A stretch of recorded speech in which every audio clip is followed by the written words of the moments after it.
आ रहे हैं। बाकी और ज्वाइन करेंगे? जी जी, ज्वाइन करेंगे। अच्छा, चलें, मेरा ख्याल है टाइम हो गया है, हम शुरू करते हैं। ओके। बिस्मिल्लाहिर्रहमानिर्रहीम। ये आज हमारा लास्ट लेक्चर होगा नर्सिंग थियरीज का, और कल हमारा लास्ट लेक्चर होगा क्रिटिकल केयर नर्सिंग का, राइट। इसके बाद जो है आपका सेमेस्टर ख़त्म हो जाएगा और आपका एग्ज़ाम की तैयारी करें। ईद के फ़ौरन बाद आपके एग्ज़ाम है और आपने अपने असाइनमेंट भी इसी ड्यूरेशन में जमा करवानी है। वो जो भी आपकी गाइडलाइंस दी हुई है ना आपके कोर्स ग्रिड में, उसके हिसाब से आपने ये असाइनमेंट सबमिट करवाना है। चलें, मेरा मैसेज जो बाकी लोग नहीं हैं उनको दे दीजिएगा प्लीज। आज हम बात करेंगे नर्सिंग थियरी में सिस्टम ओरिएंटेड थियरी। 3 टाइप्स की थियरीज हमने हमारे करिकुलम में थी। सबसे पहली जो थी वो प्रॉब्लम बेस्ड या नीड बेस्ड थियरी थी। उसके बाद हमने इंटरेक्शन ओरिएंटेड थियरी के किस तरह से नर्स पेशेंट का इंटरेक्शन है और उस पर थियरिस्ट क्या कहते हैं। और आज हम पढ़ेंगे कि सिस्टम ओरिएंटेड थियरीज क्या हैं, होती क्या है सिस्टम ओरिएंटेड थियरी, और कौन से नर्स थियरिस्ट हैं जिन्होंने, सम ऑफ द नर्स थियरिस्ट जिन्होंने ये प्रेजेंट की और उनकी फेमस हुई और यूटिलाइज हो रही हैं नर्सिंग प्रैक्टिस में, उनको हम आज डिस्कस करेंगे। हमारे आज के ऑब्जेक्टिव मैंने भी बताया आपको कि हम सिस्टम ओरिएंटेड थियरी की डेफिनेशन देखेंगे कि होती क्या है, इसका मतलब क्या है, और कौन से थियरिस्ट हैं और उनकी थियरीज क्या हैं और उनकी एप्लीकेशन किस तरह से होती है। तो जो सिस्टम ओरिएंटेड थियरी है ये प्रपोज की थी बेटरलेफ्नी ने, जिसका जो लाइफ स्पैन था वो 901 से 1972 तक था। और ये जो था इसने जर्नल सिस्टम थियरी प्रेजेंट की थी। ही वाजंट अ नर्स, इसने जर्नल नर्सिंग थियरी पेश की थी। और उसमें जो चीज है वो ये कि सिस्टम को उसने आप कंसिडर कर सकते हैं कि एक जर्नलाइजेशन ऑफ सिस्टम, एक ओवरऑल सिस्टम क्या होता है, और स्पेसिफिकली सिस्टम थिंकिंग पे बात की है। जब हम बात करते हैं कि सिस्टम थिंकिंग, तो what do we mean by that. Generalization of system का मतलब है कि ओवरऑल सिस्टम क्या होते हैं, कोई भी सिस्टम, नॉट नेसेसरली के ह्यूमन सिस्टम, कोई फिजिक्स का सिस्टम है, कोई फैक्ट्री में सिस्टम लगा हुआ है, तो वो होता क्या है। और दूसरा ये कि जब हम थिंकिंग की बात करते हैं कि हम सिस्टमैटिक वे में सोच रहे हैं, तो वो क्या होता है। इस पे इसने अपनी थ्योरी प्रेजेंट की थी और एक्सप्लेन किया था। और जो सिस्टम ओरिएंटेड थियरी होती है ये होलनेस की बात करती है।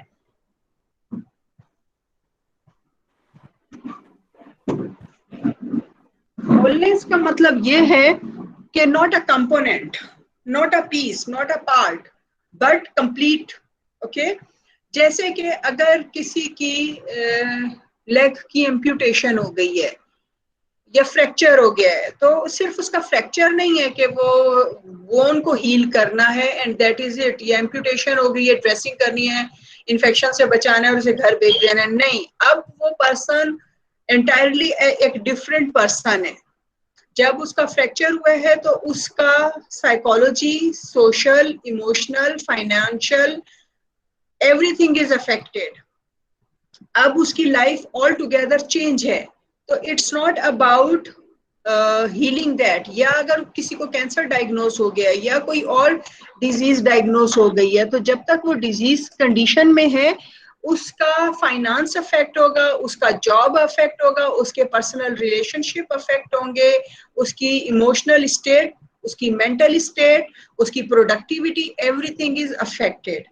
ठीक है। तो सिस्टम थियरी में की जब हम बात करते हैं तो हम एज अ होल बात करते हैं। और this system oriented theory has been applied in developing nursing theories and conducting nursing research। ये जो बेटरलेफ्ने ने थियरी पेश की थी, इसको यूज करके बहुत सारे नर्सिंग थियरिस्ट ने अपनी थियरी प्रेजेंट की। जब वो अपनी थियरीज बना रहे थे तो उन्होंने सिस्टम थियरी को अपने सामने रखा। और फिर क्योंकि नर्सिंग में हम होलिस्टिक केयर की बात करते हैं, हम सिर्फ डिजीज की बात नहीं करते हैं, हम एज अ ह्यूमन बात करते हैं। और उन्होंने जब नर्सिंग रिसर्च कंडक्ट की नर्सिंग एक्सपर्ट्स ने, तो उन्होंने भी इस थियोरी को यूटिलाइज किया।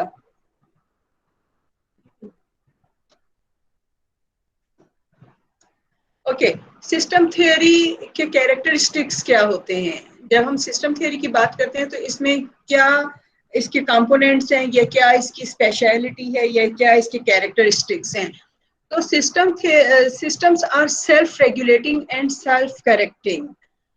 कोई भी सिस्टम की हम बात करें, उसकी एक खूबी ये होती है, एक खासियत ये होती है कि वो उसमें ये सलाहियत होती है कि वो कंपनसेट कर सकता है अगर कोई उसमें वेरिएशन आ रही है, उसको वो सेल्फ रेगुलेट कर सकता है, ऑटो मैनेज कर सकता है और उसको सेल्फ करेक्ट कर सकता है, राइट। लेकिन अगर वो एग्जॉस्ट हो जाती है उसकी एबिलिटी, तो फिर वो सिस्टम ब्रेक डाउन हो जाता है। अगर कोई छोटी मोटी वेरिएशन आ रही है तो system without letting others know उसको खुद ही मैनेज कर लेता है। फिर system works through feedback. System में जो है वो जो इम्पोर्टेंट चीज होती है वो उसका फीडबैक मैकेनिज्म होता है। अगर हम अपने बॉडी सिस्टम्स की बात करें, हमारा कार्डियोवैस्कुलर सिस्टम है, हमारा रेस्पिरेटरी सिस्टम है, या न्यूरो सिस्टम है, किडनी का सिस्टम है, जेनिटो यूरिनरी सिस्टम है, किसी भी सिस्टम की बात करें तो ये हर वक्त पॉजिटिव या नेगेटिव फीडबैक पर चल रहा होता है। अगर हम धूप में निकले हैं और हमें पसीना आ रहा है, गर्मी लग रही है और बॉडी का टेम्परेचर राइज हो रहा है, तो फीडबैक जाएगा जिस्म को कि भाई इसको रेगुलेट करना है, टेम्परेचर को नीचे लाना है। तो क्या होगा, वी विल स्टार्ट पर्सपायरिंग। ठीक है, पर्सपायरेशन से हमारा टेम्परेचर रेगुलेट हो जाएगा। अगर हम बहुत ठंडी में हैं तो हमें मैसेज जाएगा कि भाई बॉडी टेम्परेचर रेगुलेट करना है, तो वी विल स्टार्ट शिवरिंग। ठीक है, ताकि हमारे मसल्स वाइब्रेट होके हीट जनरेट करें। तो हमारा किसी भी सिस्टम को आप लें, हमारा सिस्टम हो या कहीं भी किसी फैक्ट्री का लगा हुआ सिस्टम, उसमें हमेशा एक फीडबैक का मैकेनिज्म होता है। Systems are defined by its part and processes and have a structure. System की जब भी हम बात करेंगे तो उसमें कुछ ना कुछ चीजें होंगी जो उसको बनाएंगी, उसको कंप्लीट करेंगी। सिस्टम कोई हवा में नहीं होता है। अगर हम अपने कार्डियोवैस्कुलर सिस्टम की बात करें तो इसमें हार्ट है, इसमें ब्लड वेसल्स है, इसमें कैपिलरीज है और इसमें ब्लड है।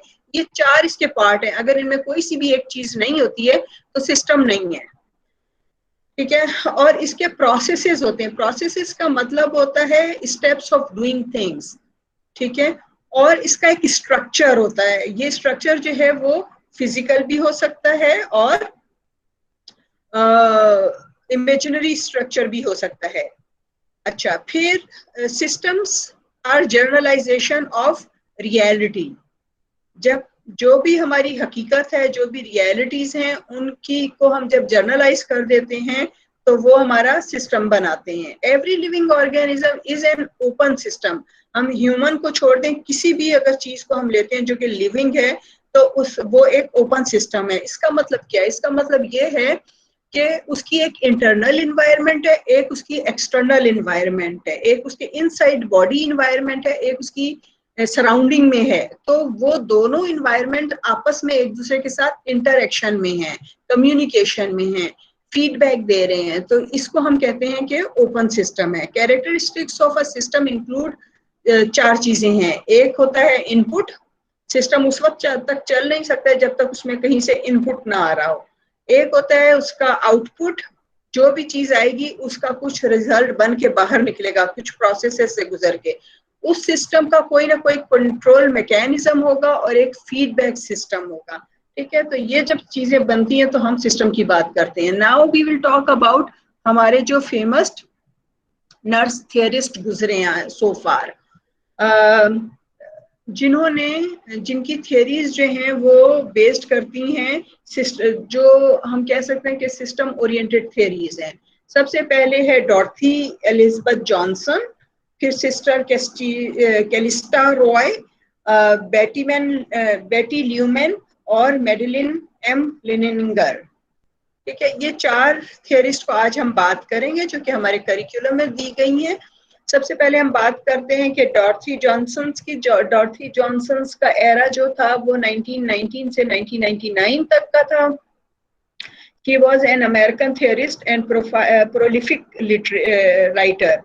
Prolific writer का मतलब ये है कि ये she wrote so many articles, books और reports, paper, proceedings and monograph. ठीक है, तो इनका she used to write a lot. इनकी पब्लिकेशन बहुत ज्यादा हैं. इन्होंने जो थियरी, जो अपना थियरी या मॉडल पेश किया वो था बिहेवियरल सिस्टम मॉडल. डॉर्थी का मॉडल जो था वो बिहेवियरल सिस्टम मॉडल था. बिहेवियरल सिस्टम मॉडल में वो क्या बात करती हैं, वो ये कहती हैं कि nursing is an external regulatory force. External regulatory force किससे एक्सटर्नल है? पेशेंट से. ठीक है, जो पेशेंट से आउटसाइड है और वो उसको रेगुलेट करती है. Which act to preserve the organization and integration of patients behaviour. वो किस पर एक्ट करती है? वो कैसी फोर्स है जो एक्सटर्नल है, और वो किस पर एक्ट करती है? पेशेंट पर. क्या करने के लिए? प्रिजर्व करने के लिए, सेव रखने के लिए उसकी जो ऑर्गेनाइजेशन है या उसकी integration of patient behaviour at an optimum level under those conditions in which the behavior constitute a threat to the physical or social health or in which illness is found. यानी nurse जो है, अगर कोई मरीज है और उसका कोई बिहेवियर ऐसा है या उसका कोई एक्शन ऐसा है जो उसकी अपनी हेल्थ के लिए हैबिट्स हेल्दी नहीं है, वो कोई सब्सटेंस अब्यूज कर रहा है या उसका कोई और ऐसा पैटर्न है जो कि उसको मैक्सिमम हेल्थ पर नहीं ला सकता है, उसकी इंटीग्रेशन नहीं रह सकती है, तो ये फोर्स जो नर्सिंग है ये उस पर एक्ट करेगी और उसको ले आएगी किस तरफ? Maximum physical and social health पर. ठीक है, जो उसको थ्रेट है, उसको कोई इलनेस उसमें है, तो वो उसको करेक्ट करेगी. अगर किसी को इन्फेक्शन हो गया है, वो टेक केयर नहीं कर रहा है और वो नर्सिंग से इन कांटेक्ट आता है, तो नर्सिंग इज अ फोर्स जो कि उसको बताएगी और उसको हेल्प आउट करेगी कि वो ऑप्टिमम लेवल ऑफ हेल्थ की तरफ किस तरह से जा सकता है और उसको किस तरह से फैसिलिटेट किया जा सकता है. ठीक है, यानी नर्स जो है वो पेशेंट के बिहेवियर को एड्रेस करती है, उसके बिहेवियर को मॉडिफाई करने में उसको फैसिलिटेट करती है ताकि उसका बिहेवियर चेंज हो जाए टूवर्ड्स हेल्दी लिविंग.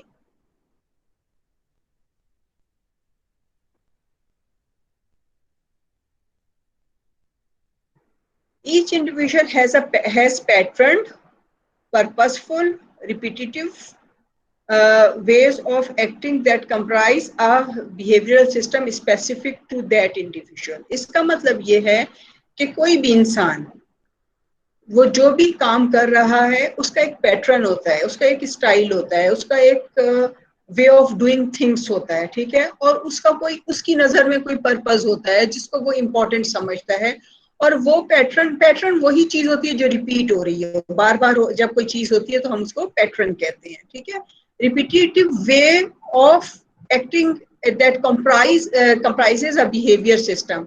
तो जो भी एक पर्सन एक एक्शन बार बार करता है, एक बिहेवियर रिपीट करता है, तो हम उसको कहते हैं कि ये उसका behaviour system to specific to that person है. किसी भी हर पर्सन का एक अपना बिहेवियर पैटर्न होता है जो जिसमें उसके लिए कोई मतलब होता है, जिसे वो रिपीट कर रहा होता है, और उसी को हम कहते हैं कि ये इसका बिहेवियर सिस्टम है जो कि इस पर्सन का ही है, वो दूसरे पे नॉट नेसेसरीली के एप्लीकेबल हो. ये इसकी थियरी की एक्सप्लेनेशन है. उसके बाद क्या है कि फर्स्ट प्रपोज इन्होंने जो है अपनी थियरी कब प्रपोज की थी? डॉर्थी ने, डॉर्थी ने अपनी थियरी जो थी वो 1968 में फर्स्ट टाइम प्रपोज की थी और एक मॉडल प्रेजेंट किया था, और उन्होंने उसके according to that model nurses see their clients patient को कहते हैं. ये मैंने चूंकि अमेरिकन बुक से उठाया है, तो वो जो है कहते हैं कि पेशेंट सिर्फ वो होता है जो कि हॉस्पिटल में दाखिल हो। अगर कोई ओपीडी में आ रहा है या कोई आपके पास हेल्थ एजुकेशन के लिए आ रहा है तो वो आपका क्लाइंट है, पेशेंट नहीं है, ठीक है। If someone needs your health, is healthy and performing his responsibility, he is not a patient. A patient is the one who is admitted. तो वो क्लाइंट की टर्म यूज करते हैं। वी हाउएवर से कि क्लाइंट या पेशेंट जो है वो एक ही बात है। तो nurses see their client as being more important than their illness.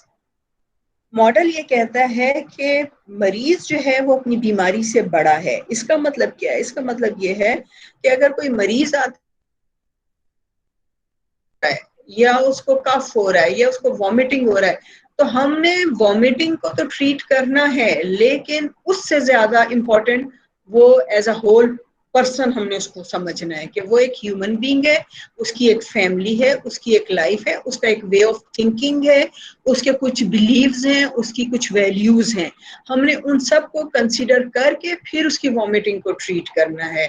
जैसे हमारे यहाँ होता है कि आए, पकड़ा, बाजू, ड्रिप लगाई, टेस्ट लिए, पेशेंट से कोई बात नहीं कर रहा है, कुछ उसको एक्सप्लेन नहीं कर रहे हैं, कुछ नहीं सोच रहे हैं कि उसकी फैमिली देख रही है नहीं देख रही है, उन पे क्या गुजर रही है, वो अफोर्ड कर सकते हैं, वो हॉस्पिटल में रहना चाहते हैं, व्हाटएवर, ठीक है। हम सिर्फ डिजीज को ट्रीट कर रहे होते हैं, which is according to behavioural system model nurses का रोल उससे बहुत बड़ा है, ठीक है।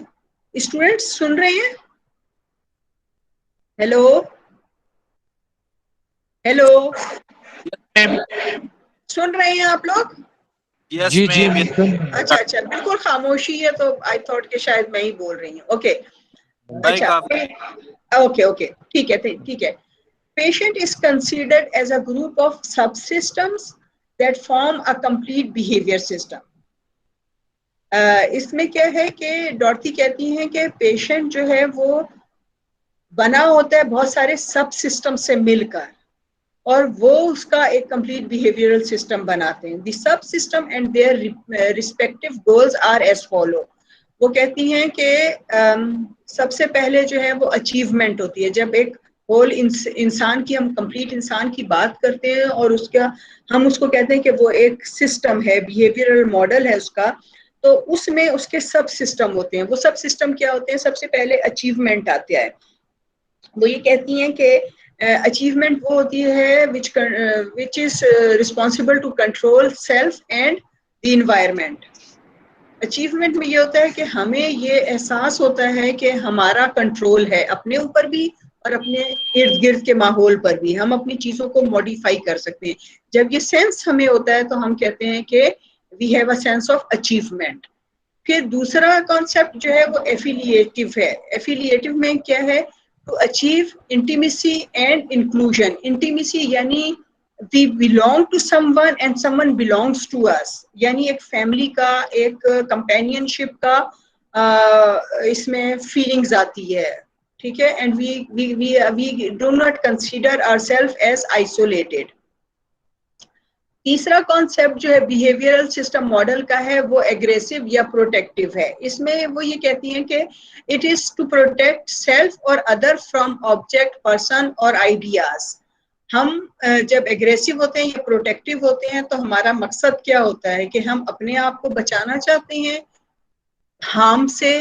अगर कोई हमें चीज हिट कर सकती है, कोई पर्सन हमें नुकसान कर सकता है, या कोई थॉट हमारे लिए हार्मफुल है, तो हम उसको जब उससे अपने आप को प्रोटेक्ट करते हैं तो हम एग्रेसिव या प्रोटेक्टिव होकर बिहेव कर रहे होते हैं। हम ऐसे स्टेप्स कर रहे होते हैं या ऐसे एक्शन ले रहे होते हैं जो हमें डिफेंस कर सकें हार्मफुल चीजों से। फिर बिहेवियरल, एक और बिहेवियरल कॉन्सेप्ट जो है वो डिपेंडेंसी का है। इसका मतलब यह है to obtain attention and assistance. Dependency का मतलब यह है कि हम सब लाइफ में किसी वक्त डिपेंडेंट फील करते हैं, हमें किसी की अटेंशन भी चाहिए होती है और किसी की हेल्प भी चाहिए होती है। हम सब कुछ अकेले नहीं कर सकते जिंदगी में, राइट।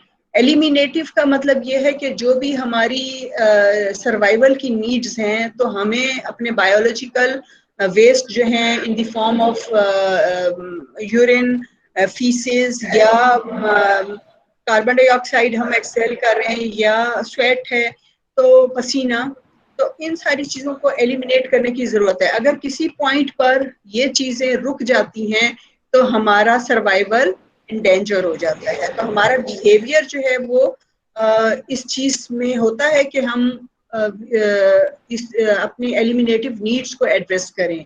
इंजेस्टिव नीड्स होती हैं जो कि क्या है हमारे, to take in needed resources from environment, हमें पानी पीना है, हवा चाहिए या खाना चाहिए, तो हमारे एक्शन, हमारे बिहेवियर ऐसे होते हैं कि हम उसके लिए कोशिश करते हैं। रिस्टोरेटिव का मतलब ये है कि वी नीड इनफ रेस्ट, हमें स्लीप भी चाहिए और हमें रेस्ट भी चाहिए टू रिप्लेनिश हमारी एनर्जी डिस्ट्रीब्यूशन। अगर हम कॉन्स्टेंटली काम करते रहेंगे, अगर हमारा बिहेवियर ऐसा है कि हम मॉर्निंग शिफ्ट भी कर रहे हैं, इवनिंग शिफ्ट कर रहे हैं, उसके बाद दूसरी जगह जाके नाइट शिफ्ट कर रहे हैं 3 हॉस्पिटल में, तो हम very soon we will collapse.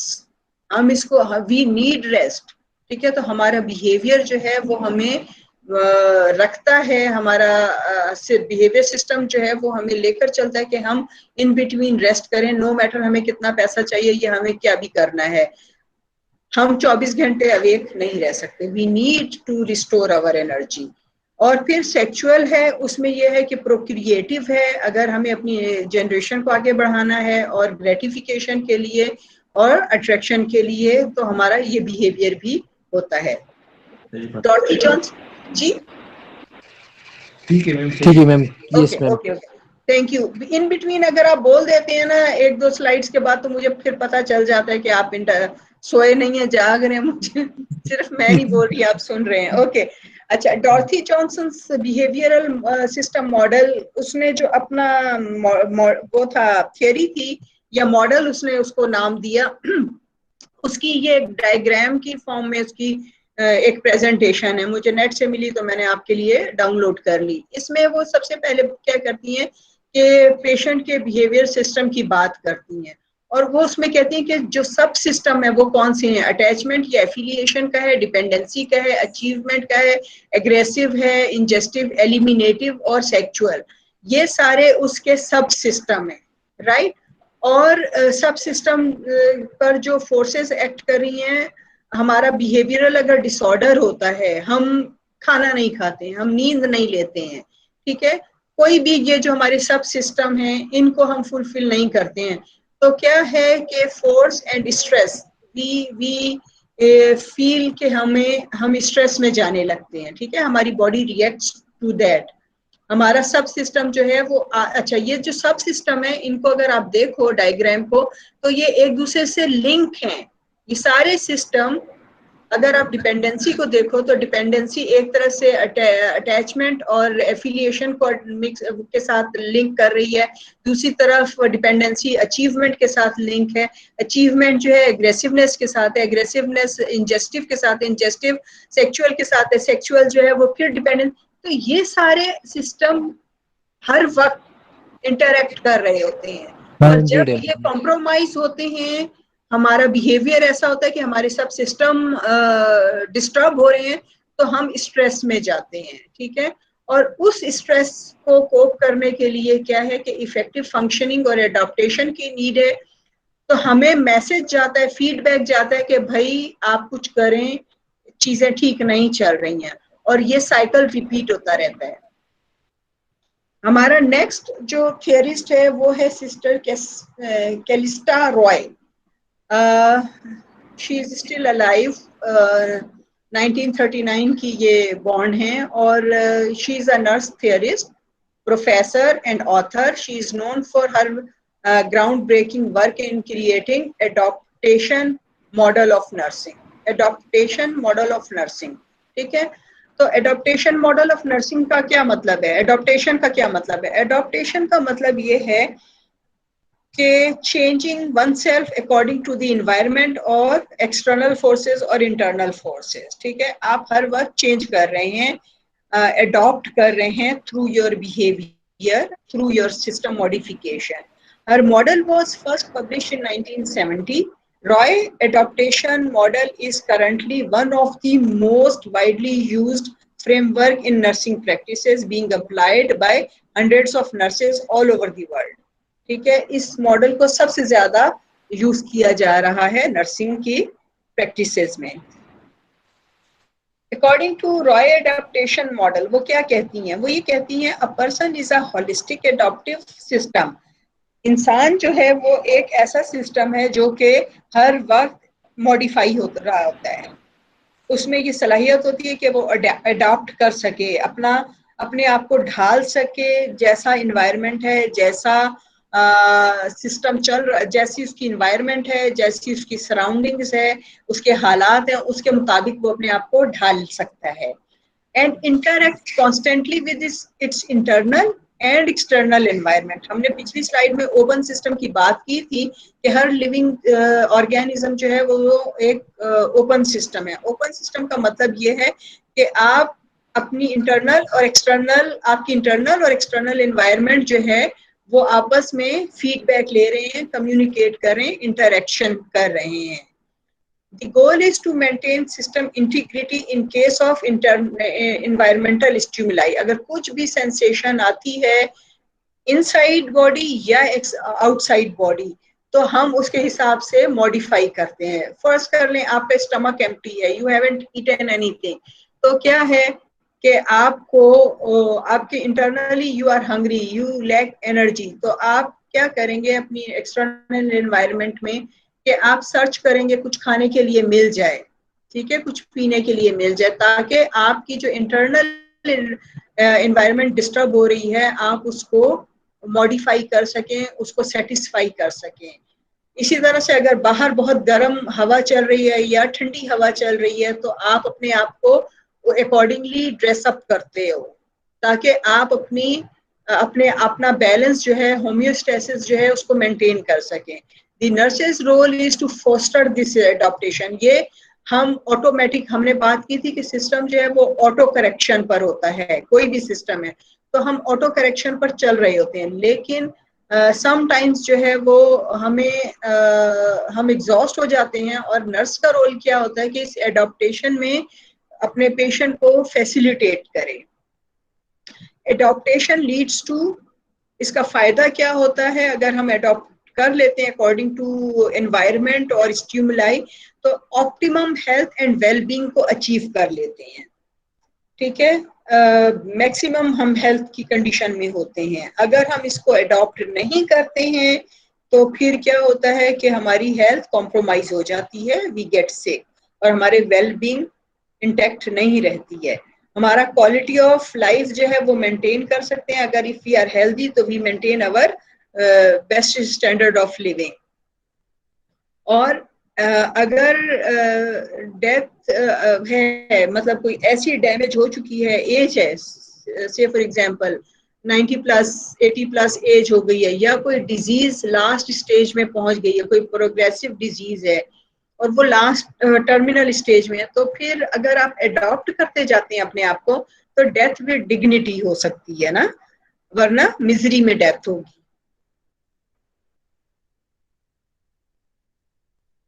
Assumptions इसके क्या हैं, रॉय के जो मॉडल है उसके एजम्पशंस क्या हैं, दो हैं, एक साइंटिफिक एजम्पशन है, एक फिलोसॉफिकल एजम्पशंस हैं। साइंटिफिक एजम्पशंस ये हैं कि system of matter and energy progress to higher level of complex self organization, ठीक है। किसी भी हम इसका साइंटिफिक एक्सप्लेनेशन ये है कि जो सिस्टम ऑफ मैटर है, ज़ाहिर है we human being are matter ना, और हमारा तो जो सिस्टम ऑफ मैटर और एनर्जी है वो progress to higher level of complex self organisation. फिर consciousness and meanings are constructive of person and environment in integration. Consciousness and meaning are constructive, constructive means helpful, ठीक है, of person and environmental integration.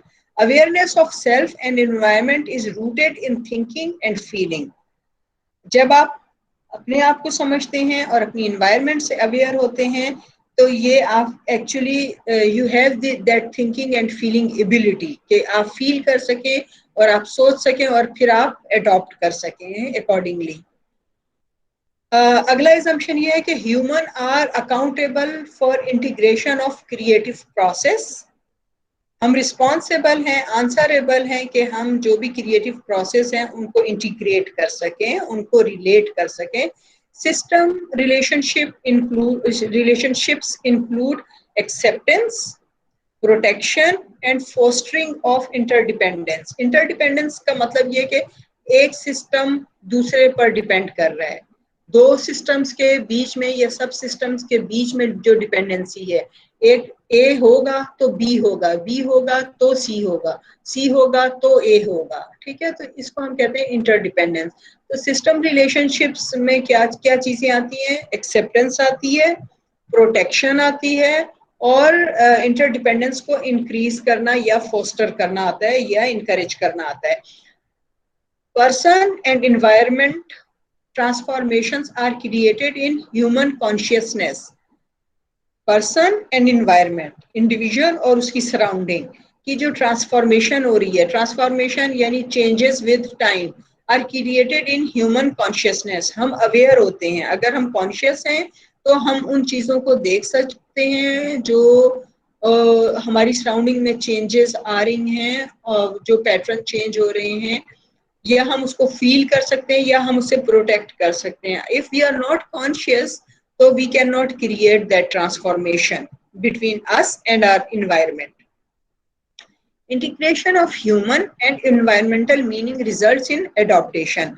अगर हम उसको integrate कर रहे हैं, जो इंसान की और उसकी सराउंडिंग में चीजें चेंज हो रही हैं और उसके अकॉर्डिंगली हम मॉडिफाई कर रहे हैं अपने बिहेवियर को, तो इसको हम कहते हैं एडॉप्टेशन, ठीक है। ये रिजल्ट है किसका है? हमारे जब इंटीग्रेशन होती है तो इसका रिजल्ट क्या होता है कि वी एडॉप्ट। फिलोसॉफिकल एजम्पशंस क्या है रॉय के मॉडल के? वो ये कहती हैं persons have mutual relationship with world and God. Philosophy में हम क्या बात कर रहे हैं कि इंसान का रिलेशनशिप है दुनिया के साथ और सुप्रीम बीइंग के साथ, अल्लाह के साथ, खुदा के साथ। God is intimately revealed in the diversity of creation and is the common destiny of creation, ठीक है। हर शख्स ने कहाँ पहुंच जाना है, फाइनली उसकी डेस्टिनेशन, उसकी मंजिल क्या है? खुदा है ना। तो खुदा इज इंटीमेटली रिवील्ड, इंटीमेटली यानी बहुत क्लोजली, ठीक है, एक्सपोज है या रिवील्ड होता है या आपको पता चलता है इन डाइवर्सिटी ऑफ क्रिएशन कि उसने किस तरह से क्या उसकी वैरायटी है जो उसने मखलूक पैदा की है, और हमने आखिर में उस तक पहुंचना है। Person use human creative ability of awareness, enlightenment and faith. वो ये कह रही हैं कि इंसान जो है, पर्सन जो है, वो एक कोई भी एक शख्स जो है, जो इंसानों की एक एबिलिटी है कि वो क्रिएटिव है, वो इनोवेटिव है, वो नई चीज़ों को देख सकता है, वो एक फिनोमिना को डिफरेंट एंगल से देख सकता है। वो आगही में, शऊर में, और इनलाइटमेंट कहते हैं कि जब आपको हिदायत मिल जाए, ठीक है, और फेथ में वो अपनी क्रिएटिव एबिलिटी के साथ अपने आप को लेकर चलता है। Persons are accountable for the processes of deriving, sustaining and transforming the universe. हम इंसान जो हैं, हम रिस्पॉन्सिबल हैं, हम जो भी कुछ कर रहे हैं इस यूनिवर्स में, हम उसको चेंज कर रहे हैं, हम उसको मेंटेन कर रहे हैं, हम उससे कुछ अखज़ कर रहे हैं, यूज कर रहे हैं उसको, तो हम इसके लिए अकाउंटेबल हैं। हम जो भी कुछ करेंगे यहाँ पर, ये तो हमारी किताब में भी लिखा है ना, हम जो भी आज यहाँ बोएंगे वो हम कल काटेंगे, जो कुछ हम अपनी हेल्थ के साथ करेंगे वो हमें मिलेगा आगे जाकर, ठीक है, अच्छा या बुरा। तो फिलॉसफी में वो खुदा का और बंदे का लिंक बता रही हैं, क्योंकि spiritual health is a very important component जब हम होलिस्टिक केयर की बात करते हैं। रॉय के मेटा पैराडाइम क्या हैं? जो हम 4 पैराडाइम की हर फिलोसफी में, थियरी में बात करते हैं, तो ये पर्सन है। सबसे पहले पर्सन को वो कहती हैं कि human system have thinking and feeling capacities rooted in consciousness and meanings by which they adjust effectively to changes in the environment and in turn affect the environment. वो ये कह रहे हैं कि ह्यूमन जो है, इंसान जो है, वो एक सिस्टम है, किसका, किससे बना हुआ है? सोचने से और महसूस करने की सलाहियतों से। और ये रूट किसमें इनकी, इसकी जड़ें कहाँ पर हैं कि वो कॉन्शियसनेस है, उसके अंदर एक आगही है, एक मीनिंग है उसकी लाइफ का, और बाय विच दे एडजस्ट, और उन चीज़ों की वजह से, अपनी इन सलाहियत की वजह से वो जो इन्वायरमेंट में चेंज आ रही है उसके साथ एडजस्ट कर सकते हैं और इन्वायरमेंट को मुतासिर कर सकते हैं। ठीक है, इन्वायरमेंट से फायदा भी उठा सकते हैं और उसको मॉडिफाई भी कर सकते हैं अपने लिए। इन्वायरमेंट क्या है? Environment is defined as conditions, circumstances. Environment सिर्फ फिजिकल इन्वायरमेंट नहीं है, वो क्या हो सकती है, वो कंडीशंस भी हो सकती हैं, वो हालात भी हो सकते हैं, सर्कमस्टांसेस भी हो सकते हैं, and influences that affect human development. वो उसके हालात हो सकते हैं, वाकयात हो सकते हैं जो उसके उस पर असरअंदाज हो रहे हैं उसकी डेवलपमेंट पर। से फॉर एग्जांपल एक बच्चा है, वो पैदा होता है, उसके पेरेंट्स जो है किसी डिजास्टर में उनकी डेथ हो जाती है, वो उसका ब्रॉट अप, उसकी इन्वायरमेंट कैसी होगी उस बच्चे के जिसके दोनों पेरेंट्स भी हैं और उसको हर कोई टेक केयर करने वाला भी है, उसके निस्बत उस बच्चे का जिसका कोई नहीं रहा, कोई उसको पाल रहा है, कुछ मिल गया खा लिया, तो उसकी डेवलपमेंट कैसी होगी। या एक बहुत अच्छे घर में एफ्लुएंट वेल्दी फैमिली में बच्चा है, ब्रॉट अप हो रहा है, और एक जो है बहुत गरीब है जिसको कोई बेसिक नीड्स भी उसकी फुलफिल नहीं हो रही, तो उनकी डेवलपमेंट, उनका बिहेवियर, उनका एडॉप्टिव सिस्टम ऑल टुगेदर बहुत डिफरेंट होगा।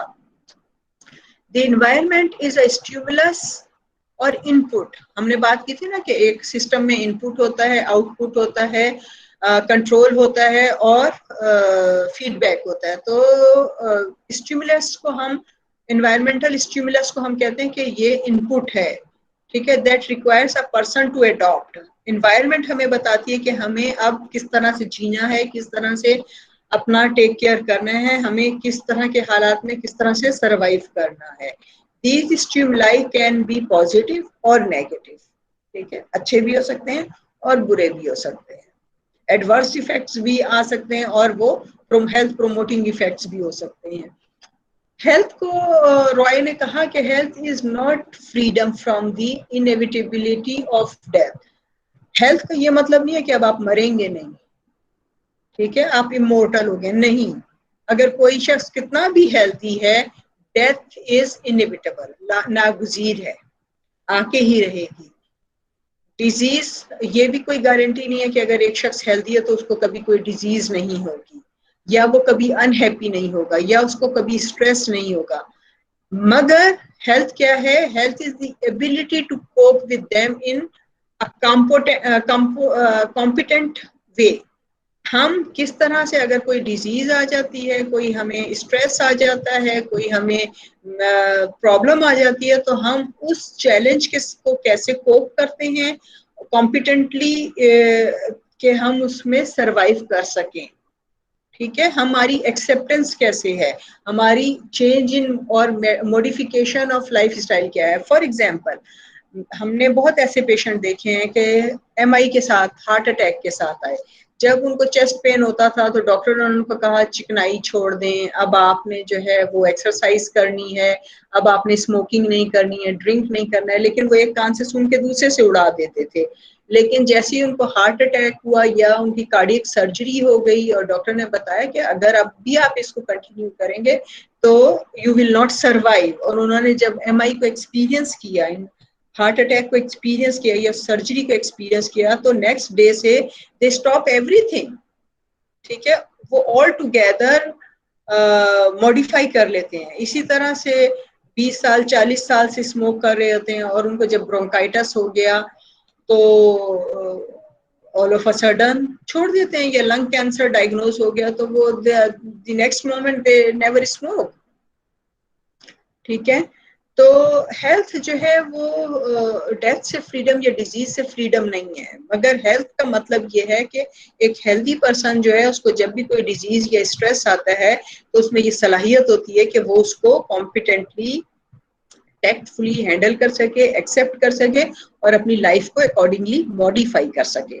नर्सिंग क्या है? The goal of nursing is to promotion of adaptation for individual and groups. Nursing का मकसद क्या है? कि जो भी एडॉप्टेशन इंडिविजुअल करना चाह रहा है उसमें उसको प्रमोट करे। किस तरह से? By providing information, by helping him out, by advising, ठीक है, and groups in each of the 4 adaptive modes, ठीक है, thus contributing to health, quality of life and dying with dignity। अच्छा, जो एडॉप्टिव मोड है ना, इनको हम नेक्स्ट स्लाइड में देखेंगे, लेकिन वो ये कह रही हैं कि नर्सिंग का गोल जो होता है, नर्सिंग का गोल ये है कि एडॉप्टेशन में हेल्प करे पर्सन को, और ताकि वो जो है वो अपनी हेल्थ को, क्वालिटी ऑफ लाइफ को मेंटेन कर सके, या अगर उसकी डेथ इमिनेंट है, अब उसकी डेथ बहुत नियर है and he is about to die, तो उसकी डेथ जो है वो डिग्निटी के साथ हो, कसमा कुर्सी में ना मरे।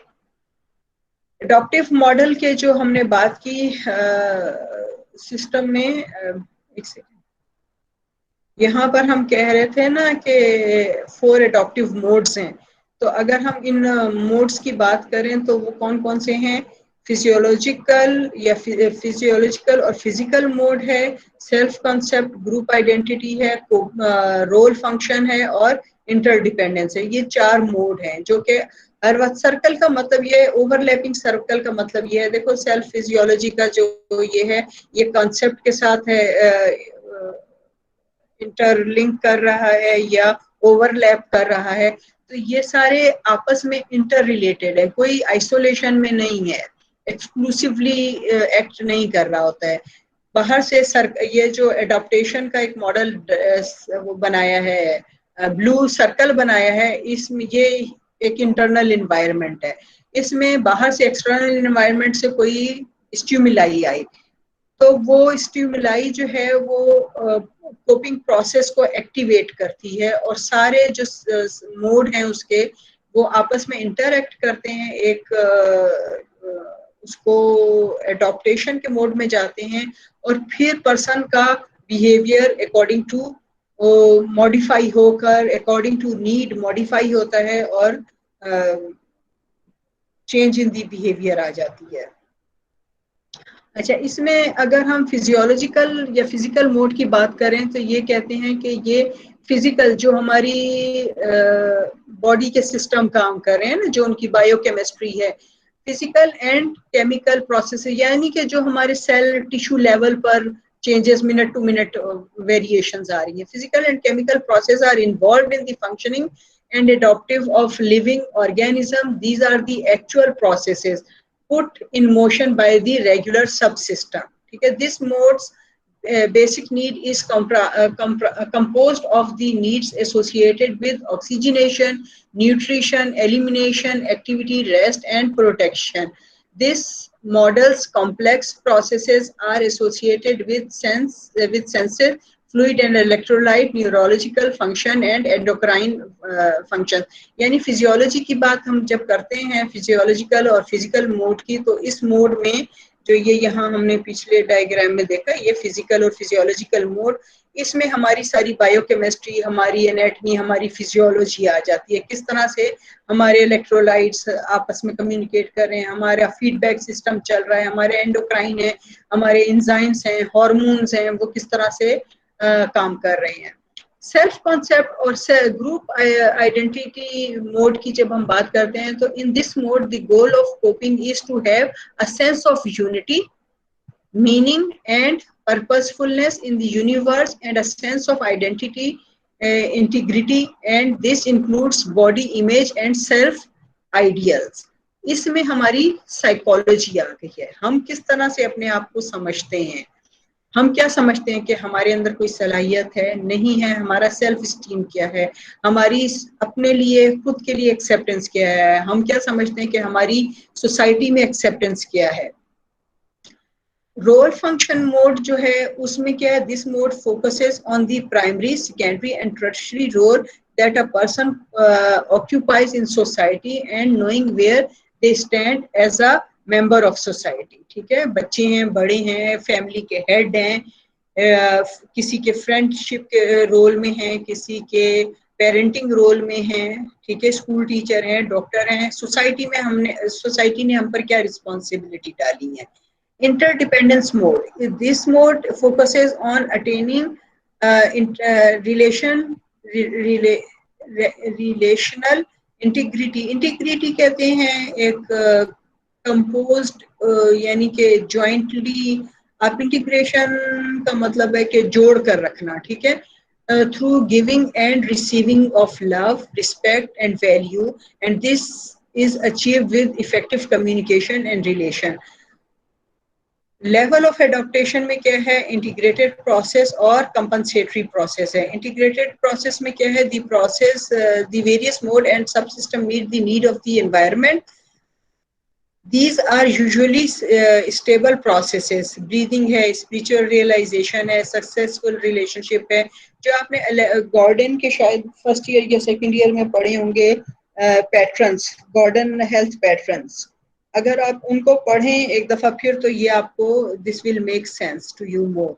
कंपनसेटरी प्रोसेस में क्या है, cognator and regulator are challenged by the environmental needs but are working to meet the needs.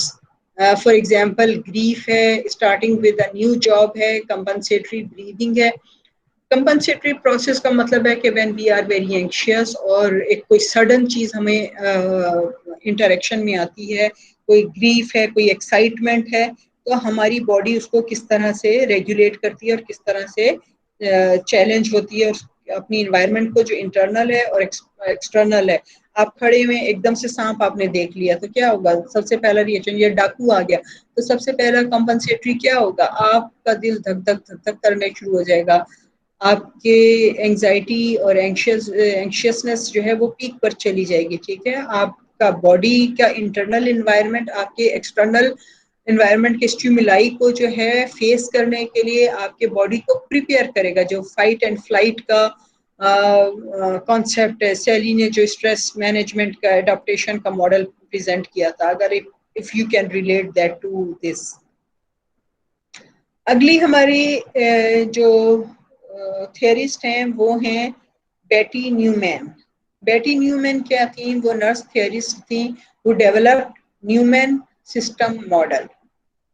इनकी थियरी का नाम ही क्या था, system model theory, system model था, न्यूमैन सिस्टम मॉडल था, इनके अपने नाम पर था.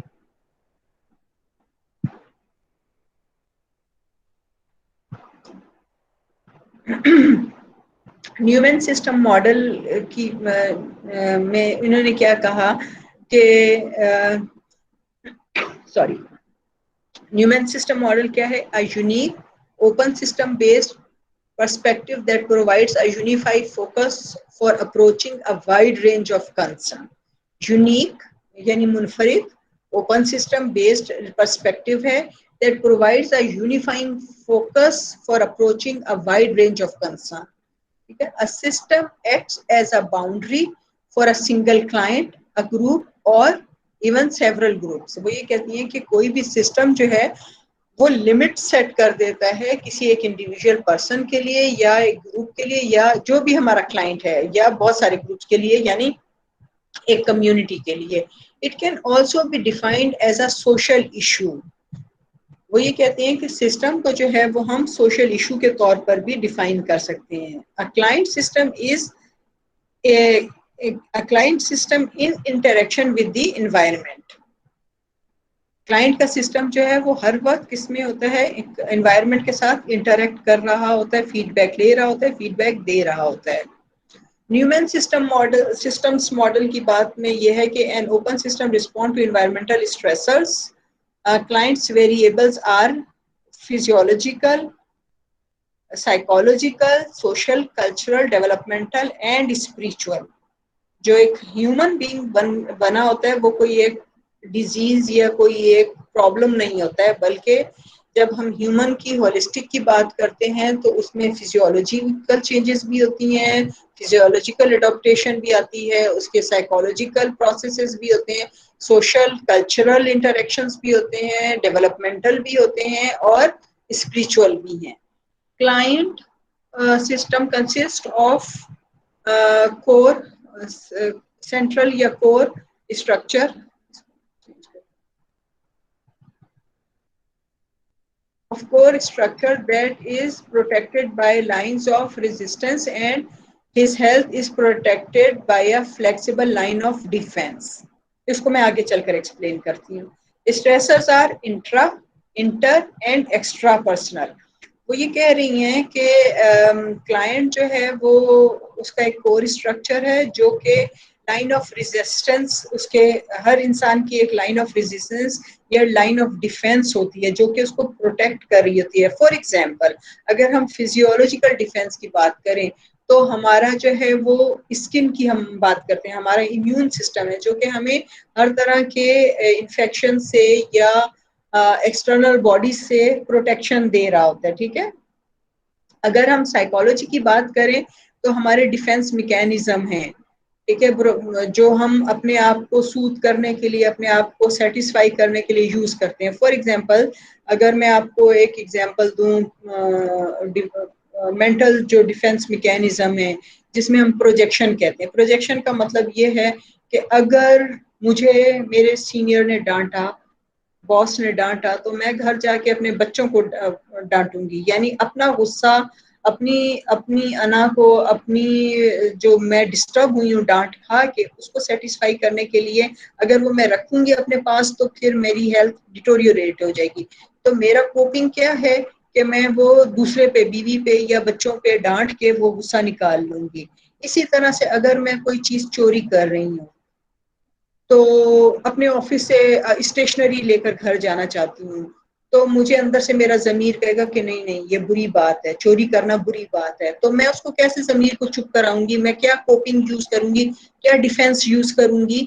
मैं कहूंगी अच्छा तो कोई बात नहीं, ये कौन सी महंगी चीज है, एक पेंसिल ही तो है.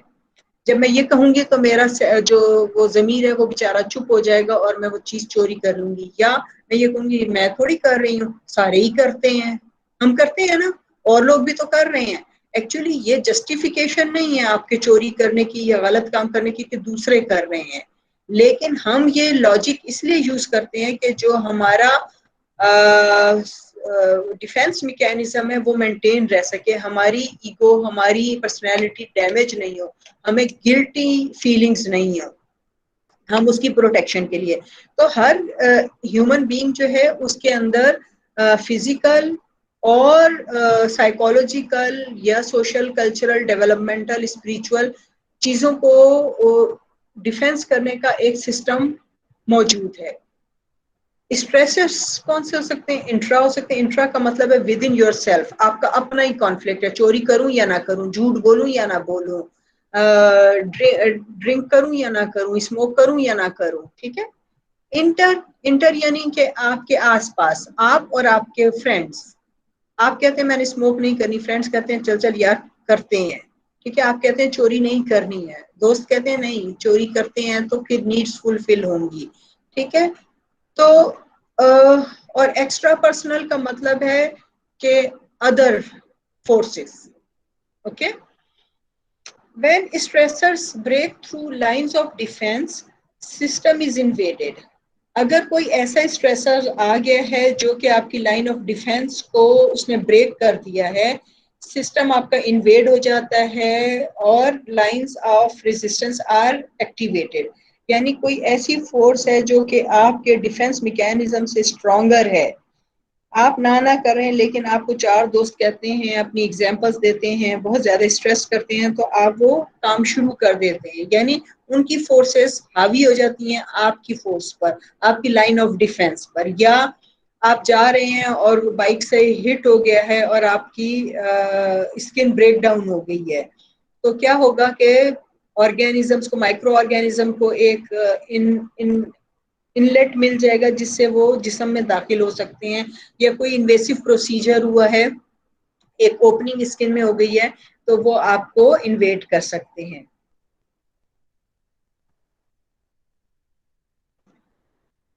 System moves into illness on a wellness illness continuum. ये जो मैंने नीचे डायग्राम बनाई है कि इलनेस वेलनेस कंटिन्यूम है, इसको मैं एक्सप्लेन करती हूँ. ठीक है. तो हमारा जो बॉडी सिस्टम है, वो जो भी सिस्टम है वो मूव करता है किस पे? Into illness. हम हेल्थ से इलनेस की तरफ किस पर जाते हैं? on a illness wellness continuum. If adequate energy is available, the system will be reconstituted with the normal defense line above its previous level. देखो इसमें ये जो अगर मॉडल नजर आ रहा है ये मॉडल स्टूडेंट्स?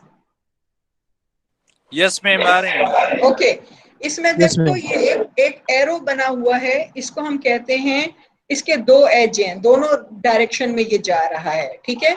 ये मॉडल ये डिफाइन करता है कि इसको हम कहते हैं इलनेस वेलनेस कंटिन्यूम। कंटिन्यूम का मतलब ये होता है कि एक कंटिन्यूअस चीज।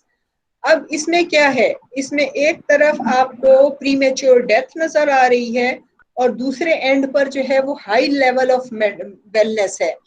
और इसमें ये कि अगर आप हेल्दी हैं, नॉर्मल हैं, न्यूट्रल पॉइंट पर सेंटर में हैं, तो क्या हो सकता है, आप दोनों तरफ जा सकते हैं। अगर तो आपके बिहेवियर जो हैं, आपके सिस्टम, आपकी फोर्सेस जो हैं वो इनफ डिफेंस को मेंटेन कर रही हैं, लाइन ऑफ डिफेंस आपका इंटैक्ट है, आपकी अवेयरनेस है, आपकी एजुकेशन है, आप उस तरह से ब्रॉट अप हुए हैं, तो आप क्या करेंगे, हेल्दी हैबिट्स को अपनाएंगे and you will move from a normal natural neutral level to a maximum health level.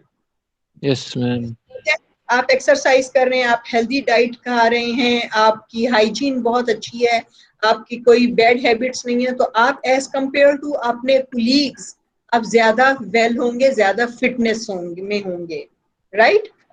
लेकिन अगर आपकी हैबिट्स जो हैं वो हेल्दी नहीं हैं, आप सब्सटेंस अब्यूज कर रहे हैं, आप डाइट जो है वो अपनी प्रॉपर नहीं खा रहे हैं, आपका सेडेंट्री लाइफ स्टाइल है, आप एक्टिव नहीं हैं, आप एक्सरसाइजेस नहीं करते हैं, हाइजीन नहीं मेंटेन करते हैं, कोई डिजीज आ जाती है आप उसको टेक केयर नहीं करते हैं, इजी लेते हैं, तो Aahista Aahista sign and symptoms develop होते हैं और ग्रेजुअली आप डिसेबिलिटी की तरफ जाते हैं और प्रीमेच्योर डेथ हो जाती है। इसकी क्लासिकल एग्जाम्पल है कि जब कोई भी नशा शुरू कर देता है एक यंग लड़का, तो क्या होता है, या यंग बच्चे जो हैं वो व्हीलिंग शुरू कर देते हैं, तो क्या होता है, ऑल ऑफ अ सडन उनकी हेल्थ कॉम्प्रोमाइज हो जाती है, रोड ट्रैफिक एक्सीडेंट हो जाता है और वक्त से पहले उनकी डेथ हो जाती है। वही उसी एज का अगर दूसरा बच्चा है, वो अपनी जो उसके पास नॉलेज है, अवेयरनेस है, उसको वो यूज करता है, अपनी लाइफ को मेंटेन करता है, तो वो कंटिन्यूम के दूसरे एंड पर चला जाता है। तो this is very much based on कि हम अपनी जो हेल्थ को रिस्टोर कर रहे हैं, वो हमारे बिहेवियर डिसाइड कर रहे हैं कि हम उस पर रहें, उससे और भी बेहतर हो जाए अपनी हेल्थ को, या हम उस लेवल से डिटोरियोरेट हो जाएं। एजम्पशंस क्या हैं न्यूमैन के, बेटी न्यूमैन के, वो ये कहती हैं कि each client system is unique, हर एक का अपना एक सिस्टम है। Many non unknown stressor exist, बहुत सारी ऐसी चीजें हमारी एनवायरनमेंट में होती हैं जिनका हमें पता होता है, समटाइम्स हमें पता नहीं होता है। Each stressor differ for disturbing a clients normal line of defence. ठीक है, स्ट्रेसर का काम ही क्या है कि वो नॉर्मल लाइन ऑफ डिफेंस के साथ पंगा करें। Clients variables affect the degree to which he is protected. Clients variable क्या है, उसकी एज क्या है, उसका जेंडर क्या है, उसका सोशो इकोनॉमिक स्टेटस क्या है, तो इन सारी चीजों से उसका जर्नल हेल्थ स्टेटस क्या है, ये वो वेरिएबल हैं जो अफेक्ट कर सकते हैं कितना वो अफेक्ट होगा और या वो कितना प्रोटेक्टेड है। डिग्री क्या है, लेवल क्या है। Each client system has a normal range of response to the environment refer to as a normal line of defence. Internal resistance factor known as line of resistance which function to stabilize and realign the clients to the usual wellness status. Okay, prevention modalities क्या हैं, किस तरह से हम prevent कर सकते हैं। Nursing interventions अकर through 3 तरह से, प्राइमरी, सेकेंडरी और टर्शियरी। प्राइमरी में क्या है, ये उस वक्त इंटरवेंशंस होती हैं, ये मोडेलिटीज उस वक्त यूजफुल होती हैं जब बीमारी हुई नहीं है, स्ट्रेसर आया ही नहीं है, आप बिल्कुल हेल्दी हैं, तो आप अपने आप को प्रोटेक्ट कर रहे हैं। जैसे हम वैक्सीन करवाते हैं, अभी कोरोना नहीं हुआ, अभी टीबी नहीं हुआ, अभी हेपेटाइटिस नहीं हुआ, लेकिन हमने अपने आप को वैक्सीन करवा लिया, तो ये हमारी प्रिवेंशन है before the disease occur. Secondary prevention क्या है कि डिजीज हो गई और अब आपने उसका ट्रीटमेंट करवाया, जैसे हेपेटाइटिस हो गया और उसके बाद आपने उसकी ट्रीटमेंट करवाई और आप दोबारा जो है वो हेल्दी सिस्टम की तरफ अपना ले आए। टर्शरी का ये मतलब होता है कि आपको डिजीज हुई, आपने सेकेंडरी प्रिवेंशन की, उसका ट्रीटमेंट करवाया, सर्जरी करवाई या एंटीबायोटिक्स खाई या व्हाटएवर, और उसके बाद आप दोबारा से जो है वो नॉर्मल की तरफ आ गए। जैसे ब्लड प्रेशर था, आपने ट्रीटमेंट लिया, ठीक हो गया, लेकिन किसी वक्त फालिज डेवलप हो गया। अब फालिज जो है वो जब उसको हम ट्रीटमेंट लेते हैं तो हम कभी भी पुराना जो प्री फालिज हमारी स्टेट होती है हम उस तक नहीं जा सकते, लेकिन अगर हम एक्सरसाइजेज रेगुलर करते हैं या मेडिसिन रेगुलर खाते हैं, जो भी वर्जिश वगैरह बताइए, तो हम अपनी हेल्थ को मैक्सिमम रिस्टोर कर सकते हैं। टर्शरी प्रिवेंशन का ये मतलब है। Primary prevention is applicable application of knowledge in identification and reducing possible or actual risk factor associated with environmental stressor। जो actual या potential है, हो सकते हैं, जब आप उनको identify कर लें कि भाई कोरोना फैल रहा है तो मुझे मास्क पहनना है, मुझे जो है वो सोशल डिस्टेंसिंग करनी है कि मुझे कोरोना ना हो, this is primary prevention. Secondary prevention की ये है कि कोरोना हो गया है, अब अगर डॉक्टर कह रहे हैं कि आपने कंप्लीट रेस्ट करना है, आपको ऑक्सीजन की जरूरत है, हॉस्पिटल में एडमिशन की जरूरत है, आप उसके साथ कोऑपरेट करते हैं और वो सारी चीजें अपने लिए करते हैं ताकि उसके नॉक्शियस या हार्मफुल इफेक्ट से बच सकें, प्रॉपर ट्रीटमेंट लेते हैं, तो आपका सेकेंडरी प्रिवेंशन है। टर्शरी प्रिवेंशन का मतलब यह है कि कोरोना ने लंग्स को डैमेज कर दिया लेकिन आप रिकवर हो गए हैं समहाउ। अब जो है वो आप फर्दर अपने जो भी एक्सरसाइजेज हैं, फॉलो अप चेकअप्स हैं, वो करवाते हैं ताकि फर्दर डिटोरिएशन ना हो। Person as system is in dynamic constant energy exchange with the environment. ये 95 में न्यूमैन ने कहा कि पर्सन एक सिस्टम के तौर पर है जो कि हर वक्त चेंज हो रहा है, उसको मुस्तकिल एनवायरनमेंट के साथ एनर्जी और कम्युनिकेशन का एक्सचेंज हो रहा है उसमें, इस सिस्टम में। Concepts of Neuman model. अच्छा स्टूडेंट्स, यहाँ पर मैं आपको ये बताऊं कि टोटल जो है ना कोई 10 एक स्लाइड्स हैं, तो अगर आप कहते हैं तो 5 मिनट का ब्रेक ले सकते हैं, अगर आप कहते हैं कि इसको एक गो में खत्म कर दें तो I can continue.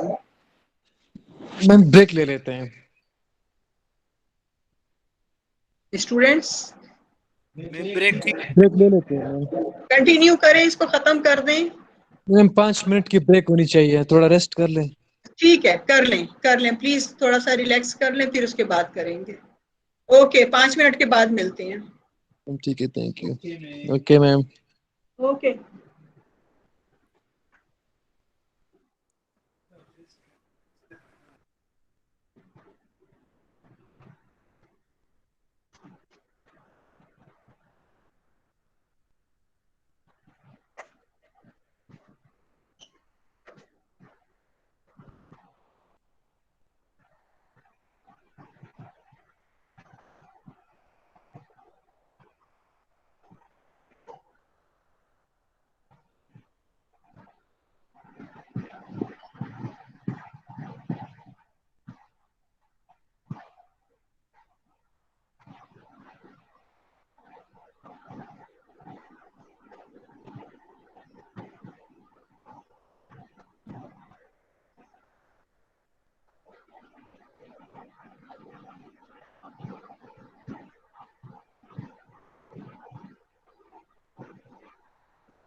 Excuse me, let's start.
पानी ना खोलना, आवाज ना आए।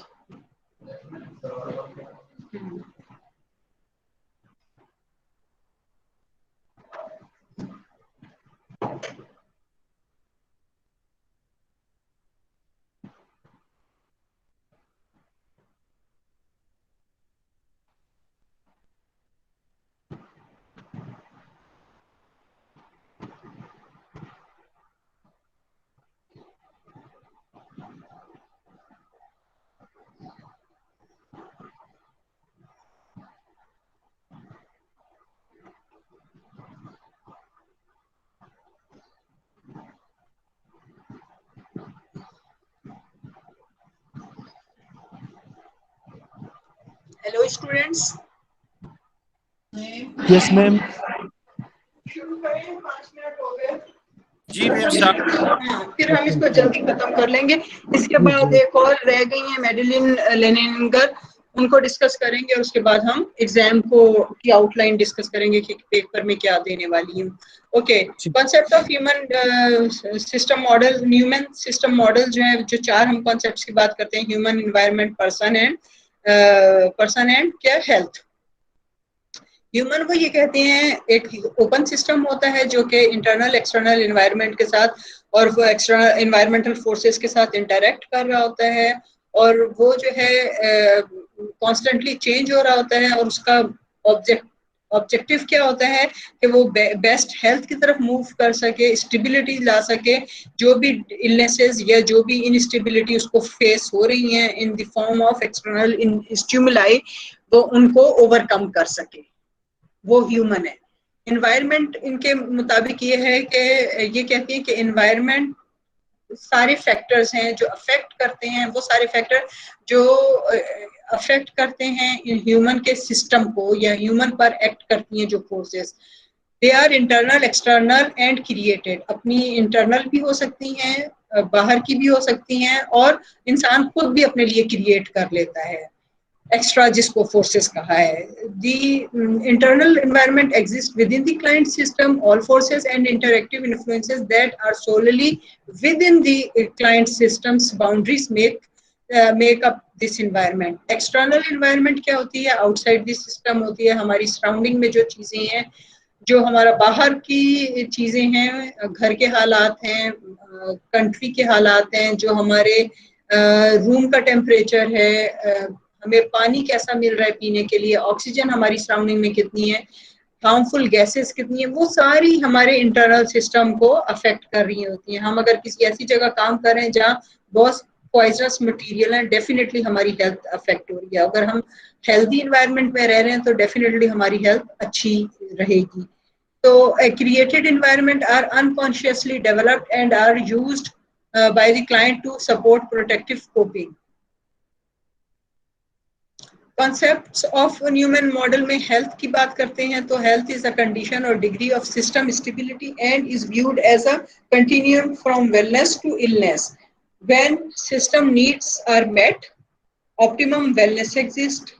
अगर हमें जो खाना चाहिए, हवा चाहिए, साफ पानी चाहिए, नॉर्मल टेम्परेचर चाहिए, वो सब कुछ हमें मिलेगा तो हमारा क्या है कि मैक्सिमम हेल्थ होगी. अगर ये सारी चीज़ों पे कॉम्प्रोमाइज होगा तो हमारी हेल्थ सफ़र करेगी. When needs are not satisfied, illness exist. Rest नहीं कर सक रहे हैं, खाना नहीं मिल रहा है, हवा नहीं मिल रही है प्योर, तो हमारा क्या है, हमारी इन्वायरमेंट हाइजीन गंदी है तो हम क्या है, हाई रिस्क फॉर इन्फेक्शन हो जाएंगे. When the energy needs to support life is not available, death occur. और अगर उसको करेक्शन नहीं करते तो डेथ अकर हो जाती है.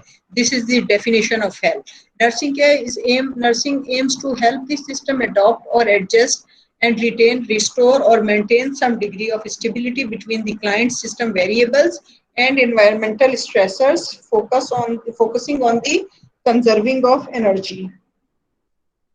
लास्ट हमारा आज का जो थियरिस्ट है वो है लेनिनगर. और लेनिनगर ने जो है वो जो लाइफ स्पैन है इनका 1925 से 12 तक का है. इन्होंने ट्रांसकल्चरल नर्सिंग थियोरी प्रेजेंट की थी. ट्रांसकल्चरल नर्सिंग थियोरी का क्या मतलब है?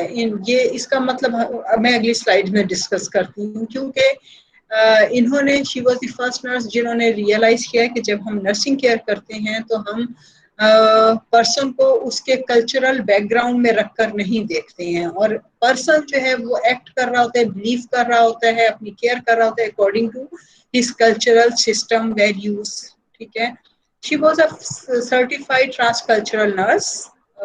इन्होंने हायर एजुकेशन की थी एंथ्रोपोलॉजी में और ये कल्चर पे अथॉरिटी थी. Fellow, she was a fellow of Royal College of Nursing Australia because she was born in Australia, brought up and study were all in Australia. तो इन्होंने वहाँ से ली अपनी फेलोशिप ली और फिर इन्होंने fellow of American academy of nursing भी इनके पास थी. और her theory is now an integral part of discipline or how nurses practice in healthcare field today. जो community nursing है, जो कल्चरल नर्सिंग है, उस पे इनका जो कोर्स है, ये जो इनकी थियोरी है वो मस्ट पढ़ाई जाती है जब हम कल्चरल नर्सिंग की बात करते हैं, कल्चर हेल्थ एंड सोसाइटी की या एंथ्रोपोलॉजिकल नर्सिंग की बात करते हैं. तो लेनिनगर जो थी वो एक एजुकेटर थी, ऑथर थी, थियरिस्ट थी, एडमिनिस्ट्रेटर थी, researcher, consultant and public speaker. And she was the first nurse anthropologist.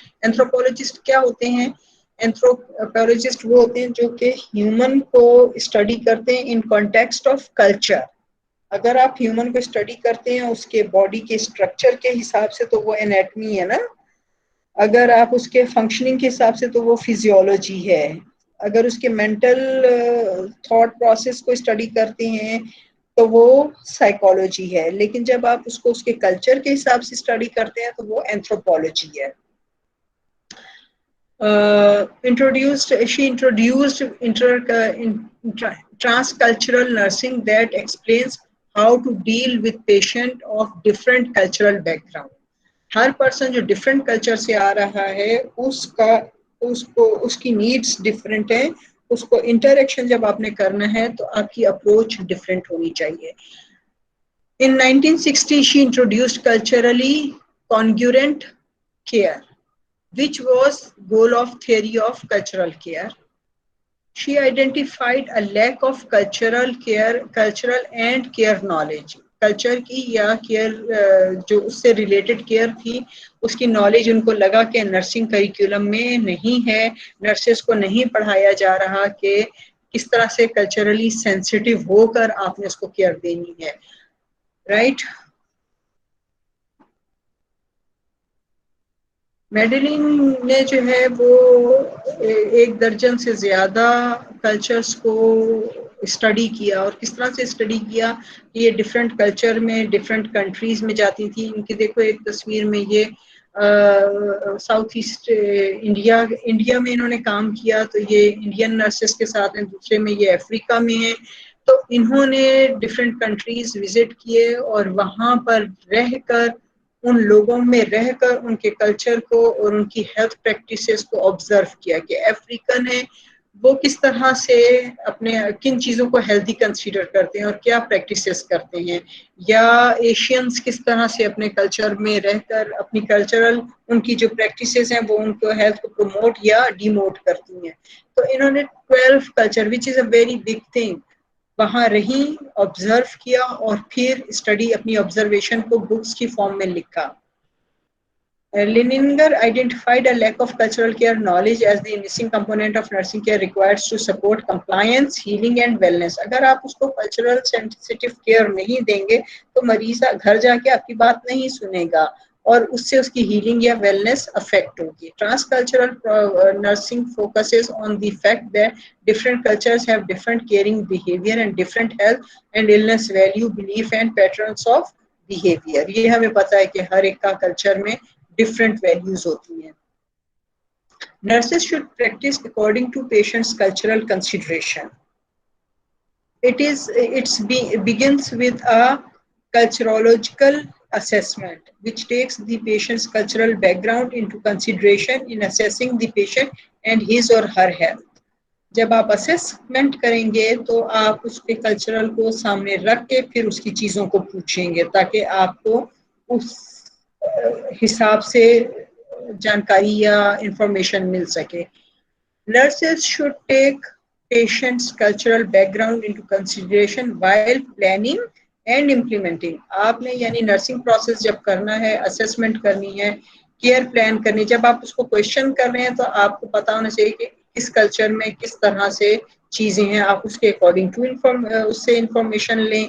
आपका जो है वो जब केयर को प्लान करें तो आपको पता होना चाहिए कि क्या चीज़ इस कल्चर में एक्सेप्टेबल है और क्या चीज़ एक्सेप्टेबल नहीं है और उसी हिसाब से आप उस केयर को इम्प्लीमेंट करें. Nurses have a responsibility to understand the role of culture in the health of the patient. Culture care diversity theory. Theory does not focus on medical symptoms, disease, entities or treatment. जो लिनिंगर की theory है वो symptoms पे बात नहीं करती है, वो बात करती है कि आपने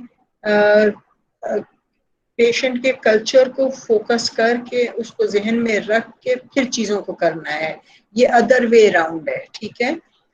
It is instead focused on those methods or of approach to care that means something to the people to whom the care is given. इस थियरी में वो ये कहती हैं कि आपके मेथड्स या आपकी केयर की अप्रोच ये होनी चाहिए जो पेशेंट के कल्चर में एक्सेप्टेबल हो. अगर आप उसको कोई ऐसी प्रैक्टिस बता रहे हैं जो कि उसके कल्चर में एक्सेप्टेबल नहीं है तो नो मैटर वो उसको नहीं करेगा या करेगी, ठीक है. तो आप उसको पता होना चाहिए कि क्या चीज़ उनके लिए एक्सेप्टेबल है और क्या चीज़ उनके लिए एक्सेप्टेबल नहीं है. Culture care theory also focuses on care for families, groups, communities and cultures and institute. Culture care का मतलब ये है कि आपने उस कम्युनिटी, सिर्फ पर्सन को नहीं देख रहा, उसकी फैमिली को, उसके ग्रुप को, कम्युनिटीज को. अगर कोई एक कम्युनिटी, स्पेसिफिक कम्युनिटी, अगर अफ्रीकन कम्युनिटी में आप जा रहे हैं तो जब आप केयर प्लान करें तो आप अकॉर्डिंग टू देयर कल्चर करें, सिर्फ एक पर्सन का नहीं बल्कि आप उस सारी चीज़ों को. जब भी हम क्लाइंट की बात करते हैं तो हम कहते हैं हमारा क्लाइंट पर्सन भी हो सकता है, फैमिली भी हो सकती है और कम्युनिटी भी हो सकती है. लेनिंगर ने एक मॉडल पेश किया था जिसको हम सनराइज मॉडल कहते हैं. अगर आप इस मॉडल को देखें, थोड़ा सा कॉम्प्लेक्स लग रहा है, बहुत ज़्यादा लग रहा है कि इंफॉर्मेशन है, लेकिन जस्ट अपनी अंडरस्टैंडिंग के लिए कि उसमें वो ये 3 लेयर्स बनाई हुई है ना, एक सेंट्रल कोर है और उसमें वो कहते हैं कि होलिस्टिक हेल्थ की, इलनेस की या डेथ जो है वो सेंटर में है। उस पे ये एरोज जो है ये 2 वे एरो हैं। इसका मतलब ये है कि केयर एक्सप्रेशन और पैटर्न जो है उससे हेल्थ और इलनेस अफेक्ट हो सकती है, या हेल्थ और इलनेस से जो है वो केयर एक्सप्रेशन डिफरेंट हो सकते हैं। इसी तरह से केयर की एक्सपेक्टेशंस या एक्सप्रेशंस जो हैं या प्रैक्टिसेस जो हैं वो इन्फ्लुएंस कर सकती हैं इन सारी ये जो येलो में दिए हुए कि आपका एजुकेशनल बैकग्राउंड क्या है, आपका रिलीजन प्रैक्टिसेस क्या है, आपकी जो है ना किनशिप क्या है, कल्चर वैल्यूज क्या हैं, ये सारी आपस में इंटरेक्ट कर रहे हैं। देखो एक जो ये वैल्यूज हैं ये आपस में इंटरेक्ट कर रही हैं, तो 2 वे एरो का मतलब है कि ये एक ए जो है वो बी को अफेक्ट कर सकता है और बी जो है वो ए को अफेक्ट कर सकता है। इट इज 2 वे, ठीक है। और फिर एक आपका जो है वो बाहर अगर आप ब्रॉडर एस्पेक्ट में देखते हैं तो एक आपका वर्ल्ड व्यू है, एक आपका कल्चर का व्यू है और एक आपका पर्सनैलिटी का व्यू है। आप एक एज इंडिविजुअल हैं, फिर कुछ चीजें जो इंडिविजुअल से निकलते हैं तो आपके सराउंडिंग में आपका कल्चर, आपका रिलीजन, आपका रिलेशनशिप, आपके फैमिली, सारे चीजें आपको इन्फ्लुएंस करती हैं। और फिर एक वर्ल्ड, ओवरऑल वर्ल्ड का व्यू है। Sunrise model is a cognitive map, ठीक है, to support and guide nursing practices, a framework for mapping and understanding a culture or subculture. The model demonstrates the difference domain of the theory and is designed to guide the discovery of new transcultural knowledge.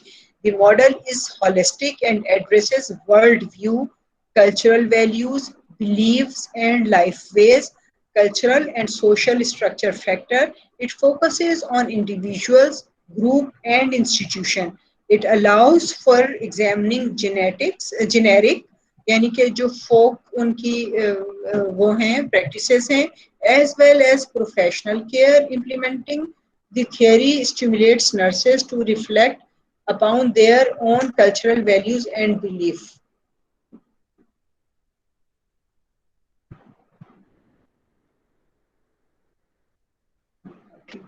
कल तक ठीक हो जाएगा। Okay, यहाँ तक हमने इसको discuss कर लिया है, हमारा लेक्चर ख़त्म हो गया है।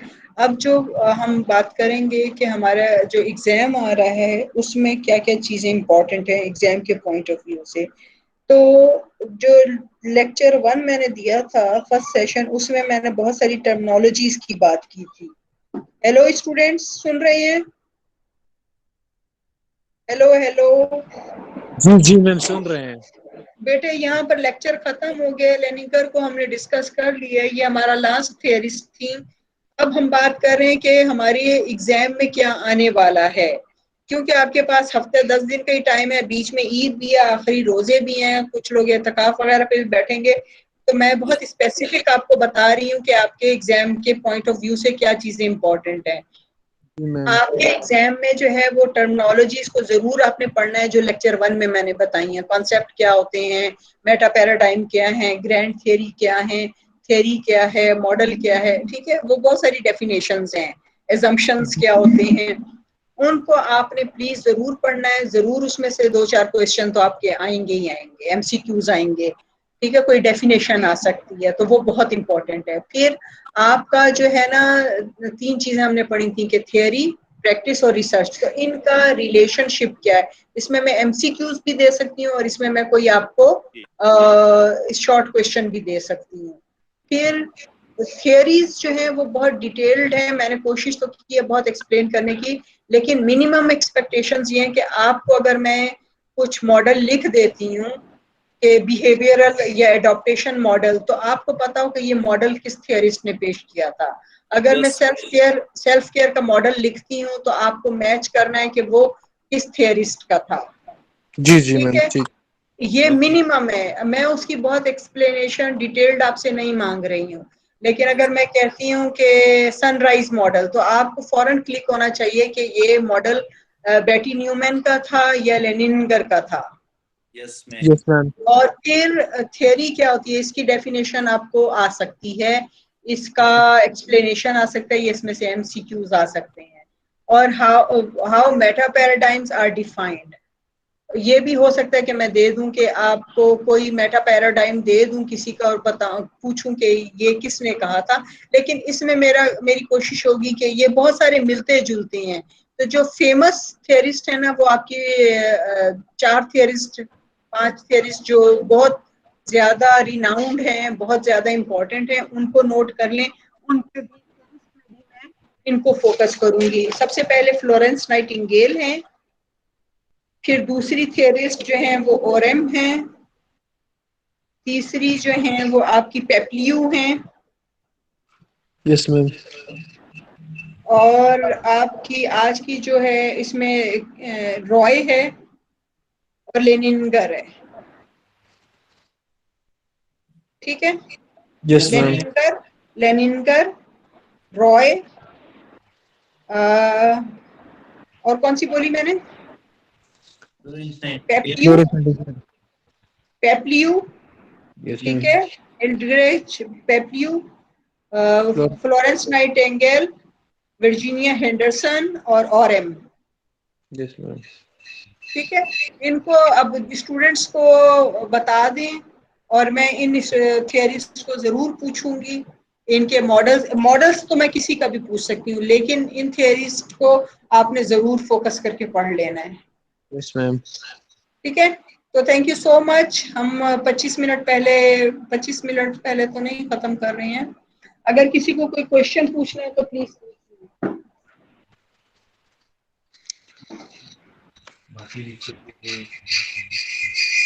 असाइनमेंट से रिलेटेड कुछ क्वेश्चन पूछना है? Ma'am excuse me. जी, जी मैम, ये क्वेश्चन अबाउट नर्सेज यूनिफॉर्म के हवाले से मैम। नर्सिंग यूनिफॉर्म के हवाले से मैं पूछूंगा। इस यूनिफॉर्म का क्या बैकग्राउंड है मैम, नर्सेज का जो हॉस्पिटल साइड पे देखने को मिलता है? अच्छा, ओके। देखो, यूनिफॉर्म का लफ्ज का मतलब ये है कि एक जैसा नजर आना। ठीक है, कि आप एक जैसे नजर आए, इसके लिए यूनिफॉर्म होता है। अब नर्सेस चूंकि हॉस्पिटल में इनिशियल इसका बैकग्राउंड ये है कि सबका वाइट यूनिफॉर्म होता था। वाइट इसलिए रखा था कि वो सामने नजर आ जाता है, और एक हाइजीन को मेंटेन करना है। अगर आप ब्लैक यूनिफॉर्म पहनते हो, 10 दिन भी पहनते हो, तो उस पर मैल नजर नहीं आएगी। तो हाइजीन पॉइंट ऑफ व्यू से वाइट यूनिफॉर्म रखा था। वाइट यूनिफॉर्म जो है वो एक मुकद्दस या एक पाकीज़गी का एहसास भी देता है। लेकिन फिर जैसे जैसे आप डेवलप होते गए, नई आपके पास चीजें आई, तो आपको पता चला कि नहीं, ओआर में जो है वो वाइट यूनिफॉर्म नहीं चल सकता। वाइट यूनिफॉर्म आप घर से पहन कर आएंगे, या आप थिएटर में काम कर रहे हैं, तो आपका जो है ना डिस्टिंक्शन होना चाहिए फ्रॉम अदर्स।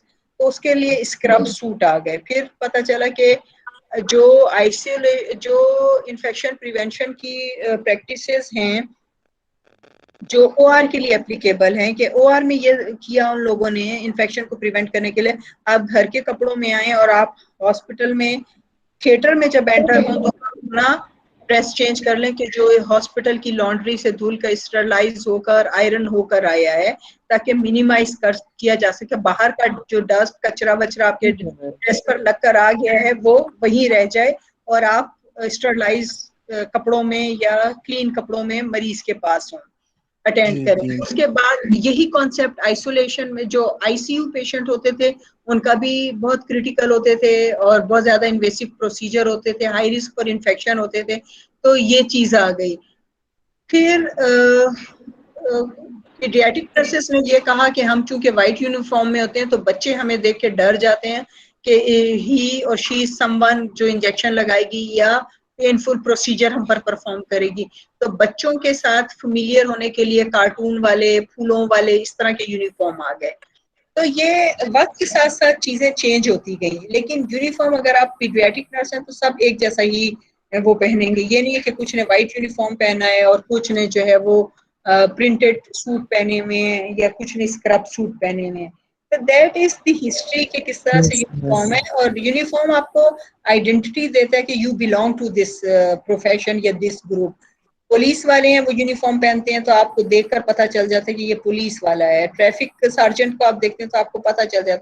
तो uniform gives you an identity, professional identity. Did I answer your question? Yes ma'am, वो वेंट वाला जो लेक्चर है वो मैम काइंडली अगर आपके पास वीडियो में है तो मैं दोबारा सेंड कर दें। कौन सा वाला? वो वेंट वाला जो आपने पढ़ाया था मैम। वेंट वाला? जी जी। वेंट वाला तो मैंने दे दिया, सर उस्मान के पास है। ठीक है मैम, फिर ठीक है, sir thank you so Usman को मच। कहें, हाँ नहीं बेटे कोई मसला नहीं है, सर उस्मान को कहें अगर वो नहीं देते हैं या उनके पास नहीं है तो मुझे मैसेज करें, मैं आपको सेंड कर दूंगी। ठीक है ma'am, thank you so much. ठीक है, कल CNN की क्लास, CCN की क्लास है ना, तो उसमें मैं आपको दे दूंगी, कोई इशू नहीं है, मेरे पास है। ठीक है मैम, ओके मैम, बहुत शुक्रिया।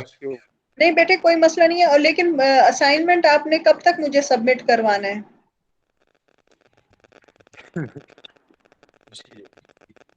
उम्मीद के बाद आपको सबमिट करवाएंगे सब। हाँ ठीक है, कोई इशू नहीं है। 16-17 तारीख तक अगर आप मुझे सबमिट करवा देते हैं ना, 17 या 18 तक, तो मैं एक आध दिन में उसको चेक करके फिर आपको दे दूंगी। मैम ठीक है। ईद के बाद, जी जी मैम, ईद के बाद आपको सबमिट करवाएंगे घर से हाँ वापस तो आते हैं। उसकी डेडलाइन 17 कर लें या 18 कर लेना, मुझे ये कर दीजिएगा, ईमेल कर दीजिएगा अटैच कर दीजिए। ठीक है मैम। अगर मैं ईद पर आई ना तो मैं सर उस्मान से बात करती हूँ कि मैं फिर आपसे कलेक्ट कर लूँ। ठीक ठीक है। ठीक है मैम। ओके, अल्लाह हाफिज। अल्लाह हाफिज मैम।